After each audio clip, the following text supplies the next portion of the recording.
didn't think much of it at the time. It was just a note in a logbook, something I wrote down and moved on from. That was normal for the job. You document things and keep going. It wasn't until later, after the season ended, that I realized how often I'd gone back and reread that entry, trying to remember exactly what I'd been thinking when I wrote it. I was working winter maintenance for a county highway department in northern Minnesota. It wasn't a big operation. We didn't have a lot of staff or equipment. Just a handful of guys, a few plow trucks, and a lot of empty road. Most of what we dealt with night after night was distance, cold, and time. My route covered about 30 miles, mostly two-lane highway with a few access roads that cut through state forest land. There were no towns along my stretch and no houses close to the road. Just tree lines, frozen lakes, and the occasional rest pull-off that people used in warmer months when there was actually a reason to stop. In winter, those pull-offs were pointless. They weren't maintained. No lights. No restrooms. Just widened shoulders where snow drifted in from every direction. Most nights, you could pass them without even noticing unless something was out of place. Most nights were quiet. You start around midnight, depending on snowfall, and you're usually done by 6 or 7 in the morning. Sometimes earlier, sometimes later, but the rhythm stayed the same. Once you settle into it, the hours blur together in a way that's hard to explain. The job is mostly repetition. Same roads. Same curves. Same signs and reflectors passing by in the dark. Same radio chatter from the other drivers, usually about road conditions or equipment issues. After a while, you learn every mailbox and every bend in the road by heart, even in the dark. That winter had been colder than usual. Not dangerously cold, not the kind that shuts things down, but steady. The kind of cold that never really lets up, even during the day. It settled into everything, including the trucks, the equipment, and the silence. Snow didn't fall heavy that year. It just came often enough to keep us moving. Light snowfall, drifting snow, and wind pushing it back onto roads we'd already cleared. It felt like you were always chasing the same thin layer of white.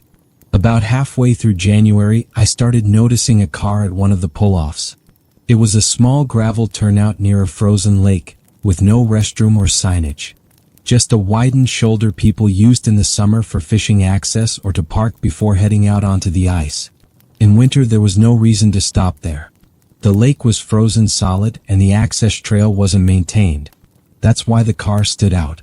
It didn't belong there, at least not for that long. The car was a dark sedan, an older model with nothing distinctive about it. It was hard to tell the exact color under the layer of road grime and salt. It was always parked facing the lake, lights off, with no one inside that I could see as I passed. The first night I noticed it, I assumed someone had broken down earlier and arranged a tow. That happens especially on back roads. Sometimes people leave a car overnight and come back for it the next day. I logged it and kept going. The second night, the car was still there in the same position, angled toward the lake. There were no tracks leading in or out that I could see. Snow had drifted around the tires, which meant it hadn't moved. I radioed it in again, and dispatch said they'd check if a tow had already been sent or scheduled. By the third night, I slowed down as I passed. I didn't stop. You're not really supposed to unless there's an emergency or hazard. I just looked a little longer than usual, long enough to notice details I hadn't paid attention to before. The windows were clear. No frost. No ice buildup. That stood out, given the temperature. At first, I told myself maybe the wind off the lake was keeping them clear. Wind does strange things in open areas. I didn't think much more about it at the time and kept plowing. Over the next week, the car stayed. Every night. Same spot. Same angle. No new tire tracks. No visible license plate from my angle on the road. Snow piled higher around it as the days passed, up around the wheel wells and then higher, but the windows stayed clear. I started paying attention to details without really meaning to. The driver's seat always looked empty. There was no trash inside, no bags, no blankets. Nothing that suggested someone was sleeping in it or using it as shelter, even temporarily. One night, around 3 in the morning, I noticed something different. There were footprints. They came from the tree-line behind the turnout and cut straight through the snow toward the driver's side door. It was just one set of footprints, adult-sized boots, and they stopped right at the door. There were no footprints leading away from the car, no return tracks back toward the trees or the road. I parked my truck farther down the road and walked back. That might sound like a bad decision, but curiosity gets you through a lot of cold nights on that job. The footprints were fresh and snow hadn't filled them in yet. You could still see the tread pattern clearly. They ended right at the door. I checked around the car but saw no disturbance and no signs of a struggle. Nothing broken. Nothing forced. Just silence. I didn't open the door and I didn't touch the car. After a moment, I went back to my truck. I called it in again. This time, I asked if law enforcement could check it out when they had time. They said they'd send someone when they could. The next night, the footprints were gone, covered by fresh snow, and the car itself was exactly the same. According to the log, a deputy showed up the following afternoon. He ran the plates. The car wasn't stolen. It was registered to a man from Duluth. There was no missing person report and no outstanding issues tied to the vehicle, so they left it where it was. After that, I stopped expecting the car to be gone. It became part of the route, like a mile marker or a sign you stop noticing until it's missing. What bothered me wasn't that it stayed. It was that nothing around it ever changed. No trash appeared. No more footprints. No ice buildup on the glass. Then, late February, after a heavy overnight snowfall, I noticed something else. The driver's side mirror had been folded in, even though it hadn't been like that before. I slowed down almost to a stop. The rest of the car was buried deeper now, snow up to the door handles. The mirror was clean with no snow on it at all. I didn't see anyone nearby. No movement. No fresh tracks in the snow. I finished my route and didn't say anything on the radio. The car disappeared sometime in early March. There were no tow marks and no plowed out tracks, just an empty turnout and a flattened patch of snow where it had been. Later I checked the logbook. There was no record of it being removed. I still drive that road sometimes in summer. The turnout looks normal. Families fish there and kids throw rocks onto the ice when the lake freezes again. I never saw the car after that winter and I never learned who owned it or why it was there. I stopped rereading that log entry after a while. There wasn't anything else to add. I didn't notice him the first time because I was looking for something unusual. I noticed him because he didn't fit into anything around him. At the time, I was working nights for a medical supply distributor based out of Yuma, Arizona. The job itself was straightforward.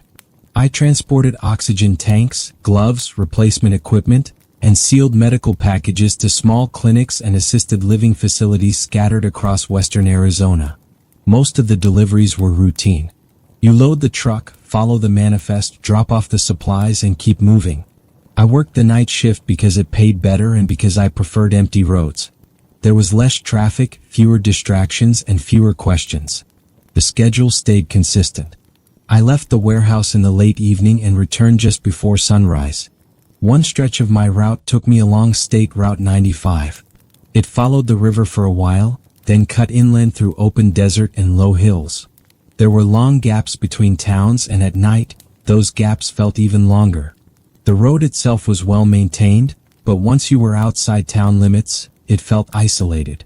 About halfway through the drive, I passed through a small town. It wasn't much more than a cluster of buildings along the road. One gas station. One diner that had been closed for years. A post office that looked like it hadn't been updated since the 70s. At night, most of it was dark. I didn't usually stop there. I didn't need gas and there was nothing open. I just drove through, slowed slightly for the speed limit change and kept going. The first night I saw the man, he was standing just past the edge of town. He was on the shoulder of the road, a few feet back from the pavement. He wasn't walking. He wasn't hitchhiking. He wasn't signaling in any way. He was just standing there facing the road with his arms at his sides. I noticed him late just as my headlights caught him. I slowed instinctively, the way you do when something unexpected appears in your peripheral vision. He didn't react. He didn't step back or raise his hand. He didn't even turn his head. I passed him and kept going. At the time, it didn't feel important. People do strange things at night. I assumed he lived nearby or was waiting for someone. Maybe a ride had fallen through. Maybe he was just trying to cool off. It was hot but not unbearable. The next night he was there again. Same stretch of road. Same distance from the pavement. Same posture. As far as I could tell, he was wearing the same clothes. A light jacket, jeans, and work boots. No hat. No bag. That stood out a little more. Even at night, it was still warm enough that a jacket felt unnecessary. But I didn't dwell on it. I passed him and watched him briefly in my side mirror. He didn't turn around. By the third night, I started to notice patterns without really meaning to. He wasn't just there randomly. He was there at the same time every night within a few minutes. If my schedule slipped and I passed that point early, he wasn't there. If I was delayed and came through later, he wasn't there either. He only appeared when I passed through that section of road between about 12:10 and 12:20 a.m. I didn't slow down much. I didn't stop. I just kept noticing. After a few nights, I realized he was always standing in exactly the same spot. Not a few feet forward or back. Not closer or farther from the road. The placement never changed. One night, I stopped at the gas station in town before heading out of state limits. The clerk was half asleep behind the counter, leaning on one elbow and scrolling through his phone. I asked him if anyone lived out past the town limits, near the stretch where the man was standing. He looked up and asked which direction I meant. I described the spot as best I could. The bend in the road. The mile marker nearby. He shook his head and said there weren't any houses out there. Said people didn't walk that stretch at night. Too dark. Too many accidents. He told me if someone was standing out there regularly, someone would have called it in. I asked if anyone had. He said no. I thanked him and left. That should have been enough to dismiss it. But the next night, the man was there again. This time he was a little closer to the road. Not standing on the pavement. Not stepping into traffic. Just close enough that my headlights fully illuminated him as I approached. The closer he was, the more details I noticed. His clothes were clean. Not dusty. Not torn. His jacket was zipped up even though it was still warm. His hands were empty. His posture was relaxed but rigid at the same time, like he'd been standing there for a while. He still didn't react when I passed.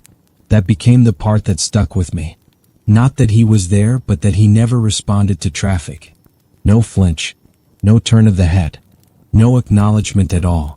I passed him and felt that quiet sense of relief you get when something uncomfortable disappears behind you. On my return trip that night, around 4 in the morning, he wasn't there. I assumed that was the end of it. But he came back the following week. Same place. Same timing. Same stance. By then, I was paying attention without trying to. I found myself adjusting my speed slightly as I approached, just enough to get a longer look. I told myself it was curiosity, nothing more. One night, as I got closer, I realized I could see his face clearly for the first time. He wasn't looking at the road. He was looking past it toward the desert. His head was angled slightly, like his attention was fixed on something beyond my headlights. Something I couldn't see. I didn't stop. I didn't roll down the window. I didn't try to get his attention. I passed him and didn't look back. A few nights later, he wasn't there. I didn't feel relieved. I just noticed the absence. The road looked the same, but something about that stretch felt empty in a different way. Weeks went by.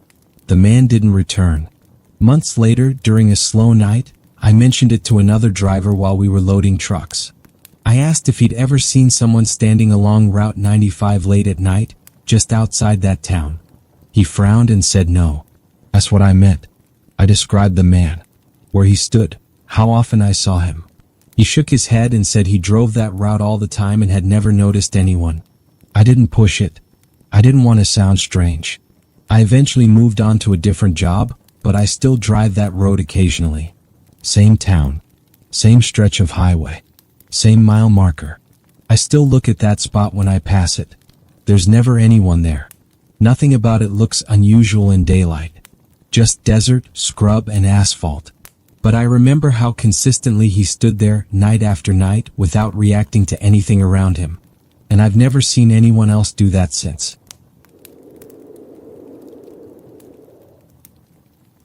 I took a night auditor job at a small hotel in coastal Maine after my divorce. I wasn't looking for anything ambitious. I needed something quiet and predictable, something that didn't ask much of me beyond showing up and staying awake. The town itself shut down early, especially in winter, and that suited me fine at the time. The hotel was small, 23 rooms in total. In the summer, it filled up with tourists coming to see the coast. In the winter, it was mostly contractors, snowplow crews, and the occasional long-term guest who needed a place for a few weeks. The overnight shift was mine alone, from 11 at night until 7 in the morning. No manager on site. No other staff. Just me, the desk, and the building. Most nights, I didn't see anyone at all. Guests checked in earlier in the evening and stayed in their rooms. The phone barely rang. I did paperwork, made coffee, and walked the halls once or twice to make sure everything was quiet. By 2 or 3 in the morning, the place usually felt empty, even when it wasn't. That winter, there was one guest who stayed longer than anyone else. He checked in sometime in early January. A man in his 40s, maybe. Average height. Average build. Nothing about him stood out at first. He was quiet, polite, and paid for his room a week at a time, always in advance. He never asked for receipts or special accommodations. He checked in under his own name and gave a local address. He told the desk clerk he needed a place to stay while some work was being done on his house. That wasn't unusual for the area, especially in winter.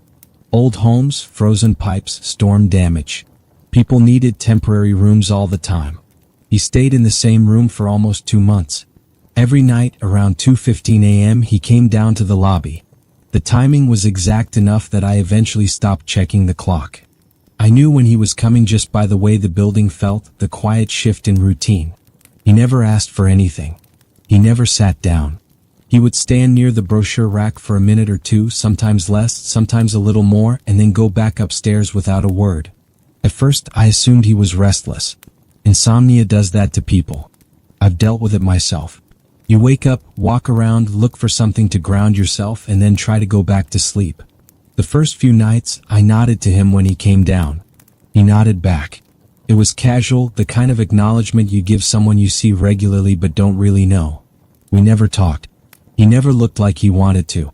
Over time, I noticed something small but consistent. He never wore shoes. Always socks. Thick socks, but still just socks. Even in the middle of winter, even on nights when the floor had a chill to it. The routine never changed. Same time. Same spot. Same length of stay in the lobby.